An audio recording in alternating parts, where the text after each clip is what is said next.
Hi, it's Neil Thomas from NW Dream Homes for You and Best Choice Realty. And in this video, we're going to talk about getting a home loan. Today, we're at Home Street Bank with Arlie Seaton of the Seaton team. So, Arlie, just so people understand the process of getting a home loan and what, what's really important to them, why is it a good idea for them to talk to a lender before they start shopping for a home loan? Well, the biggest thing about talking to a lender before they start shopping for a home loan is for people to have the information about where they're qualified to buy a home loan at. The biggest thing that I see that happens is that people on a nice weekend, all of a sudden they decide, hey, let's think about buying a house, and so they go out there and drive around and they fall in love with a property or a house, and then they come in and talk with the lender, and sometimes their expectations aren't totally met of what they could get approved for, and sometimes that could put a different spin on their view of buying a house. It's the safest thing that I always tell people is to get the numbers before you go in and looking at houses. That way, when you become emotionally invested into a house, you know that that's the right fit for you. A lot of people don't realize what they can qualify for, sometimes more than they think they can, sometimes less than they think they can. So it's always a good idea to have the expectations when you're going out there looking at properties, so that you know that this property fits what we can afford.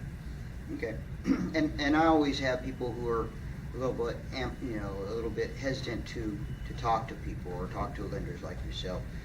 One of the things I always say is if there is a problem with their credit or anything like that, that a good lender is going to be able to tell them what they need to do and help them get through it. So what's your experience with Oh, absolutely. And trust me, I totally get it. You're giving your full financial history and personal history to somebody that you probably just met just a little bit ago, and we're going to see every nook and cranny of your financial being. And that can be kind of embarrassing for some people. It can be kind of scary for some people. But really, we are here to help everybody within the transaction. There's no judgment passed by any loan officer that works for this company. We are here to help people, whether it's them buying a house in a month or them buying a house in a year. And often the littlest little portion of a credit or an income portion of things, people don't understand how the long-term effect that can have. And the sooner that you're able to tackle that issue, the sooner you'll be able to get yourself in a position to buy a house. So it's not like we're trying to find out what's wrong with you. We're trying to find out what we can do to get you to the point of buying a house. So real estate agents are always asking people if they're pre-qualified or pre-approved. Why is it important to get pre-qualified or pre-approved before they go out shopping? Well, there's a difference between pre-qualified and pre-approved, and it's a big difference, especially when it comes to making an offer on a property, or even having a realtor who is out there looking with a buyer, understanding the buying power. Pre-qualification is just basically a quick numbers crunch of where a borrower's maybe income was going to lie based off of their overall what's called debt to income ratio, which is the percentage of their debt as a percentage of their income that allows us to know how much of a house they can afford. A pre-approval is a really full, in-depth, we're going to look at everything. We're going to look at your pay stubs, your W-2s, your tax returns, your bank statements, your credit report. None of that stuff really happens on a pre-qualification. And a lot of times borrowers get pre-qualified and get a false sense of empowerment to buy a house, and then they go through the official pre-approval process, and all of a sudden there's something that comes up. And unfortunately, with the wrong lender, it may be in the 11th hour when you're signing your closing papers or about to sign your closing papers that something comes up, versus a lender who looks at everything totally up front and is got everything on the table so that they know what's going on. So there is a big difference between pre-approval and pre-qualified. When you're shopping for a house, you want to make sure that you have a pre-approval and you have a lender who's going to be able to issue a pre-approval letter when you're ready to make that offer, because sellers in this marketplace need to see that you have talked to a lender, especially in some price ranges where we know we're starting to see multiple offers and even some escalating clauses on things. The sellers need to know who the strongest buyer is of that group. Okay. So another thing I get from buyers is about pulling their credit. Everybody's worried about a bank pulling their credit and stuff like that. So Absolutely. Why is that so important? And it's the number one question that we get, especially even if it's somebody who's talked to another lender. Oh, they've already pulled my credit. Can I give you a copy of their credit report? We have to pull our own individual credit to make sure that you meet the requirements for our company. And that would be the exact same answer that you're going to get from every lender. Pulling credit is not the way that it used to be back 10, 15 years ago. It used to be every type of inquiry that you had on a credit report potentially could affect your credit rating. And what happened is that you were getting some predatory lenders that were pulling credit reports, and people would have their score would just be just a few points above the minimum qualifying.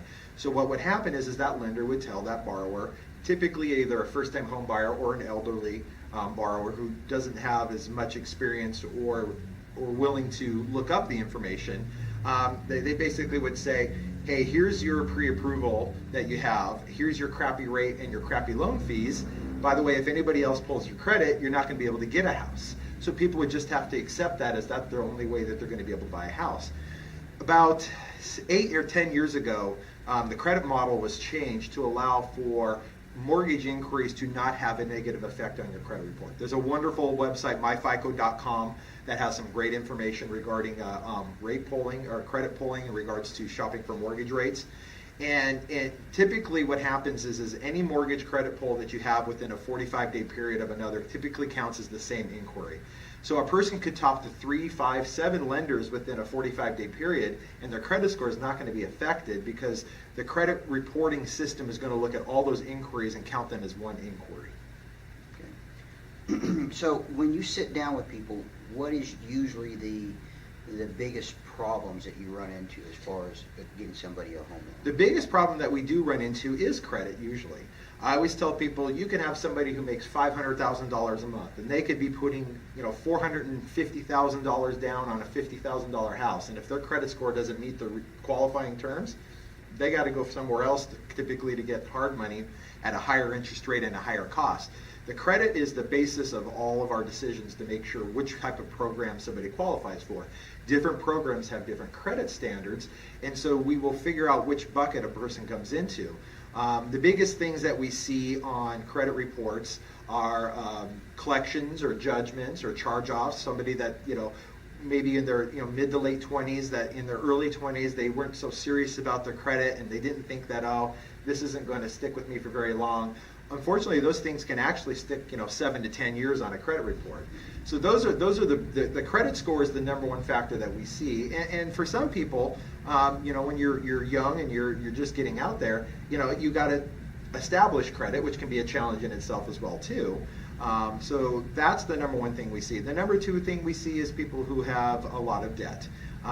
In regards to, when you're young, sometimes you have that I want the shiny toys type situations. I want to get the really nice car. I want jet skis. I want a boat. And those are the types of things that, you're thinking of the short-term situation, but a lot of those will carry a high monthly payment. And so when you go to qualify for a house, we are constrained on what your overall debt limit can be, and that can limit the type of house that you can afford as well too. So what about if on somebody's credit report there's a mistake, something that's wrong? Is there a way to fix it? Absolutely. There's a couple different things. I always tell people we're here to help you within that process. We're here to guide you.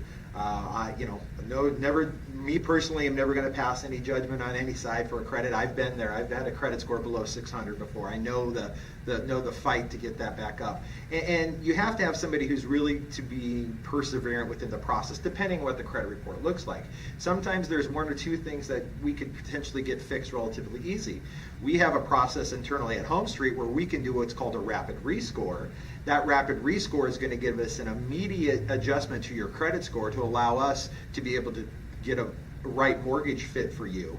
This isn't a long-term fix on your credit report. You have to follow up with the credit bureaus once we get the information that was able to give us the rescore. For example, let's say you had a JCPenney's card that was a late payment, and it turns out to be JCPenney's made the mistake in posting your payment.